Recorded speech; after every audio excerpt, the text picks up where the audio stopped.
کیونکہ ہمارے بچے نوجوان یہ ٹک ٹاک پہ لگے ہوئے ہیں اور یہ دین ٹک ٹاک سے لیتے ہیں، اس لیے تباہی ہو گئی ہے۔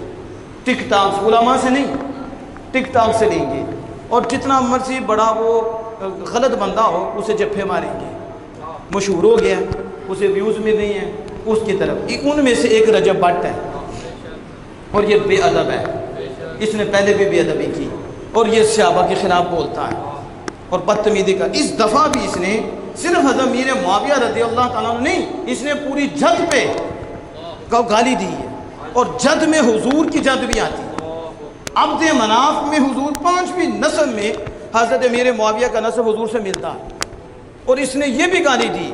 اب دیکھیں اگر ہم بات کریں تو لوگ کہتے ہیں جی یہ دیکھو کیا کر رہے ہیں، ہماری تربیت ایسے نہیں ہوئی، اگر اس نے گالی دی ہے تو ہم تو گالی نہیں دیتے، نہ ہماری یہ تربیت ہے، ہم تو بتاتے ہیں، ہم تو اس کے کریکٹر کو بھی سامنے نہیں لاتے اس طریقے سے کہ ہم کوئی اور لفظ بولیں، حرامی کہیں یا کچھ کہیں، ہم یہ بھی نہیں بولتے۔ ہم اہل سنت ہیں اور ہم اہل ادب ہیں، غیرت اللہ کے فضل سے ہم میں ہے، غیرت اور شریعت میں رہتے ہوئے ہم بات کرتے ہیں، لیکن ہم اداروں سے پوچھتے ہیں یہ کیا کر رہے ہیں، یہ کیا، ان کی توہین ہو جائے، جج کی توہین ہو جائے، کس طرح اٹھاتی، کس طرح پکڑتی، ان کے لیے کون سا مشکل کام ہے کہ آگے پاکستان کی حالت کیا ہے اور پاکستان کے امن کو برقرار کون ہی رہنے دیتا اور کون انتشار پیدا کرتا ہے، کون سا انتشاری گروپ ہے، انہیں سب پتہ ہے، پھر کیوں نہیں یہ کرتے؟ سوال یہ ہے کہ یہ رجب بٹ جو ادھر آ کے بدتمیزی کر رہا ہے اور ایسے صحابہ کرام رضوان اللہ تعالیٰ علیہ مجمعین کے خلاف بکواس کر رہا ہے اور پوری امت کے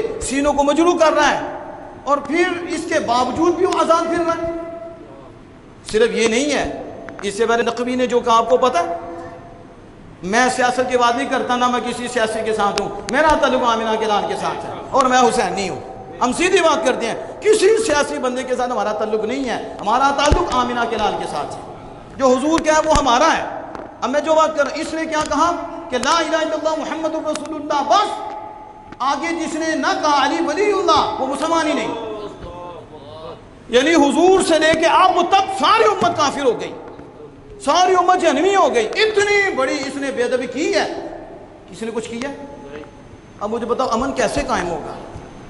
ہم بیان کرتے ہیں تو ادب کی باتیں کرتے ہیں، ہم بیان کرتے ہیں احترام کی باتیں کرتے ہیں، ہم کو والدین کا ادب بتاتی ہیں، ہم کہتے ہیں بڑوں کی بات ہو جائے تو بولنا نہیں ہے، خاموش ہو، جو بڑے بڑے جانتے ہیں تمہارا کام نہیں، تم نے اپنے تایا جان کا بھی ادب کرنا ہے، اپنی پھوپھی کا بھی ادب کرنا ہے، وہ تیرے ہاں بڑے ہیں، ماں باپ پہ ہو جاتی ہے، چچا تائیں میں بھی ہو جاتی ہے، بس تم چھوڑو، تم اپنا کام کرو، تم نے ادب کے دائرے سے نہیں نکلنا۔ اور یہ ایسے انسان ہیں، یہ گاہے بگائے صحابہ کی عزت پہ حملے کرتے ہیں، تو پھر بتاؤ ہم کیا کریں گے؟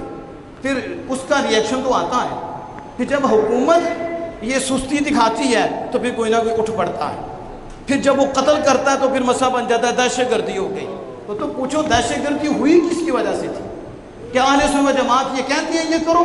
اہل سنت جماعت تو کہتے ہیں نظام کو اپنے ہاتھ میں نہ لو، حاکم ہے عادل ہو یا نہ ہو وہ آگے جواب دیں گے، قاضی ہے عدالت کی طرف رجوع کرو، تم نے خود کسی کو مارنا نہیں، کسی کو کہنا کچھ نہیں۔ لیکن اہل سنت و جماعت وہ کیا کرتے ہیں، وہ پیغام دیتے ہیں، وہ بتاتے ہیں کہ ایسوں کو لگام دو گے تو سکون ہوگا، تو جب آپ نے ایسوں کو لگام نہیں دینا تو سکون کیسے ہوگا؟ اب آپ سوشل میڈیا پہ دیکھو کیسی باتیں آ رہی ہیں، کچھ لوگ زیادہ ہی غلو کر جاتے ہیں، وہ پھر وہاں چلتے ہیں۔ میں ایک بات کر کے بات ختم کرتا ہوں، اب یہ جو رجب بٹ ہے انہیں لوگ جہاں سے ملتی ہیں، اس کے ویو بڑھتے ہیں، بتاؤ یہ انہوں نے حضور صلی اللہ علیہ وسلم کی بارگاہ میں نہیں جانا، انہوں نے کٹہرے کھڑے نہیں ہونا، کیا جواب دیں گے؟ یہ شیعہ ہے لیکن کردار اس کا یزیدیوں والا ہے، اب ہے شیعہ لیکن کردار کون سا ہے اس کا؟ یزیدیوں والا، پیٹتا ہے، بکواس کرتا ہے، اور دوسری طرف دیکھو اپنی بہن کو سامنے لاتا ہے، اپنی بیوی کو سامنے لاتا ہے، سر ان کے ننگے ہیں اور ساری دنیا انہیں دیکھتی ہے اور تماشا کرتا ہے۔ اب بتاؤ تو اگر دعویٰ کرتا ہے آل پاک سے محبت کا تو آل پاک کا کریکٹر کیا ہے؟ سیدہ طیبہ طاہرہ رضی اللہ تعالی عنہ سے حضور نے فرمایا کہ بتاؤ عورت کے لیے بہتر کیا ہے؟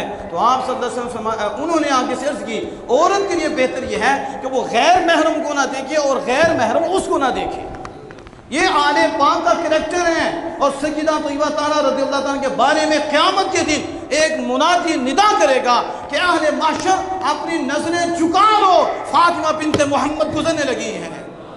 جن کی یہ شان ہے تو تم ان کا نام لے کر لڑکیاں ہو کے لے کر آ رہے ہو، اپنی بہن لے کر آ رہے ہو، فلاں لے کر آ رہے ہو۔ ہم ان جوانوں سے کہتے ہیں تم کس کے پیچھے چل رہے ہو؟ جسے اپنی بہن کا نہیں ہے، جسے اپنی ماں کا نہیں، اسے صحابہ کا ادب کہاں سے آئے گا؟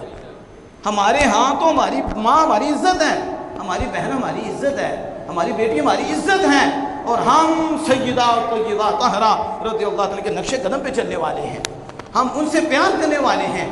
اس لیے میں پھر یہ بات دہراتا ہوں کہ ادارے متحرک ہوں، اور یہ جتنے بھی کہتے ہیں امن امن امن کیسے ہوگا؟ میں نے پیچھے بھی بات کی، ہمارے شیخ صاحب نے فرمایا کہ گجرانوالے مجھے بلایا گیا تو انہوں نے مجھے کہا کہ امن کے حوالے سے بلایا گیا، اتحاد ہو جائے۔ تو آپ فرماتے ہیں میں نے ان کو کہا اتحاد ہو جائے گا کیسے؟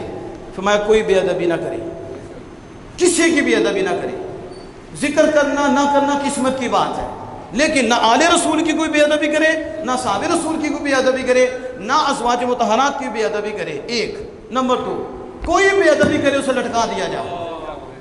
بس دو کام ہے، ایک تو یہ پابندی لگاؤ کوئی کسی کی بے ادبی نہیں کرے گا، بس دوسرا اگر کسی نے بے ادبی کی اسے لٹکا دیں گے۔ پھر دیکھو پاکستان میں کس طرح سکون آتا ہے۔ کیا آپ اس پہ اتفاق کرتے ہیں؟ ہاتھ اٹھا کے ذرا اس پہ کہ یہ بے ادبی بند کرو اور ان کو لٹکاؤ، اللہ کے فضل و کرم سے امن برقرار ہو جائے۔